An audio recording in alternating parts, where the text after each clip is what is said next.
तालियां इस बात के लिए कि सब परिवारों को इकट्ठा कर दिया। और परिवार में खुशियां होनी चाहिए और खुशी ढूंढने के लिए कहीं दूर जाने की जरूरत नहीं है। 10 रुपए की मूंगफली लो, खुलकर हंसो। आप भी सोचते हो बहुत बार मूंगफली खवाई है, हमें तो कभी हंसी नहीं आई। मूंगफली नहीं खानी है। जिस लिफाफे में रेडी वाला मूंगफली डाल के देता है वो कभी लिफाफा पढ़ना। आप वो लिफाफा बना होता है किसी पुराने अखबार का, और अखबार का लिफाफा बनाते समय कई बार ऐसा गलत जोड़ लगता है, पहले पेज की जो हेडलाइन है आखिरी पेज से ऐसे मिक्स हो जाती है, आदमी मूंगफली भूल जाता है, लिफाफे के मजे लेता है। मैंने 6 महीने पहले दिल्ली से मूंगफली खरीदी, किसी हिंदी अखबार का लिफाफा बना हुआ था। जरा गौर करना कैसे खबरें मिक्स हुई। पहली खबर थी अमेरिका के राष्ट्रपति श्री बराक ओबामा गाजियाबाद के पास चोरी की भैंसों के साथ गिरफ्तार। अमेरिका की मिलिट्री की तरफ से अफगानिस्तान की जेलों में पम्मी भाई के साथ भांगड़ा की क्लासें 23 तरीके शुरू। अफगानिस्तान की पहाड़ियों में छुपकर बैठे लादेन को पंजाब सरकार की तरफ से बुढ़ापा पेंशन देने का फैसला।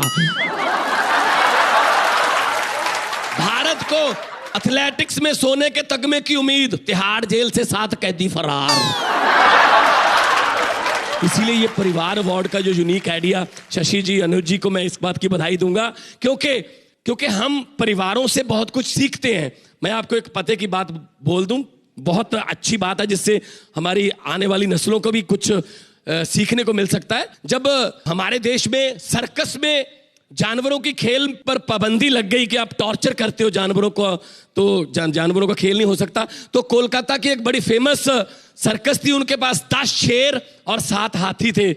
लेकिन हर रोज शेर जो थे वो मीट खाते थे और हाथी चारा खाते थे, तो उनका खर्च हो रहा था, इनकम नहीं थी। तो सर्कस वालों ने सोचा अब इनका क्या करेंगे। उन्होंने 10 के 10 शेरों को एक ट्रक में बिठाकर बंगाल के जंगलों में छोड़ दिया। 15 दिन के बाद पता चला उन 10 शेरों में से 7 शेरों को जंगली कुत्ते खा गए, क्योंकि वो शेर बना बनाया मीट खाने के आदी हो गए थे, वो अपना टैलेंट भूल गए। दूसरी तरफ कुत्ते भूखे मरते शिकारी बन गए कि भूख से भी तो मरेंगे, चलो इकट्ठे होकर शेर को मार लेते हैं। इसलिए जो माँ बाप अपने बच्चों के लिए ज्यादा बड़े बैंक बैलेंस, ज्यादा बड़ी प्रॉपर्टीज, ज्यादा बड़ी फैसिलिटी छोड़ के जाते हैं, असल में वो अपने बच्चों को सर्कस के शेर बना जाते हैं। हम आज फैसला कर ले इस शो के जरिए कि भले 2 दिन भूखे रह लेंगे लेकिन अपना शिकार खुद मार के खाएंगे, क्योंकि हम लोग नीचे से आए हैं। हर फील्ड में 2 किस्म के लोग होते हैं, ग्रास रूटर्स और पैराशूटर्स।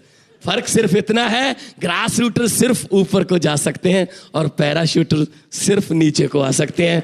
दुनिया की कोई पैराशूट ऊपर नहीं लेके जाती आदमी को।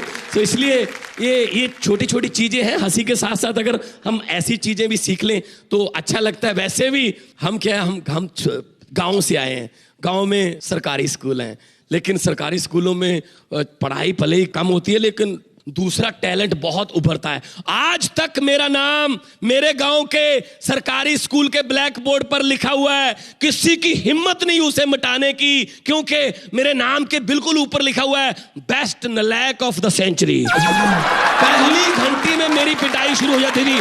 पहली घंटी हिंदी की, हिंदी वाले मैम आए, बेटा खड़े हो, फिल इन द ब्लैंक्स, खाली जगह भरो। मैंने कहा मैम पहले खाली जगह बनाओ, मैं 1 मिनट में भर दूंगा। बोले अभी बनाती हूँ। 900 चूहा खा के बिल्ली डैश डैश चली, ये डैश डैश भरो। मैंने कहा मैडम वेरी सिंपल, 900 चूहा खा के बिल्ली टेढ़ी टेढ़ी चली। बेटा 900 चूहा खा के बिल्ली हज को चली। मैंने कहा मैम आप हमारे टीचर हो, हम आपकी रिस्पेक्ट करते हैं, इसी रिस्पेक्ट की वजह से मैंने अपनी बिल्ली टेढ़ी टेढ़ी चला ली, वरना 900 चूहा खा के बिल्ली उठने की हिम्मत भी नहीं कर सकती। मैम बिल्ली का पेट देखो। सब दिलों पर राज करता है, इसलिए यही कहूंगा कि हुकूमत वो करते हैं जिनका दिलों पर राज होता है। हुकूमत वो करते हैं जिनका दिलों पर राज होता है। यूं कहने को तो मुर्गे के सर पे भी ताज होता है। तो इसलिए सबने एक परिवारों को इकट्ठा किया है, देश को इकट्ठा किया है, अच्छी एफर्ट है। और उसके लिए जाते जाते मैं ये बोल के जाऊंगा कि कौम को कबीलों में मत बांटिए, कौम को कबीलों में मत बांटिए, लंबे सफर को मीलों में मत बांटिए। एक बहता दरिया है मेरा भारत देश, इसको नदियों और झीलों में मत बांटिए। बहुत बहुत मुबारक। Thank you very much.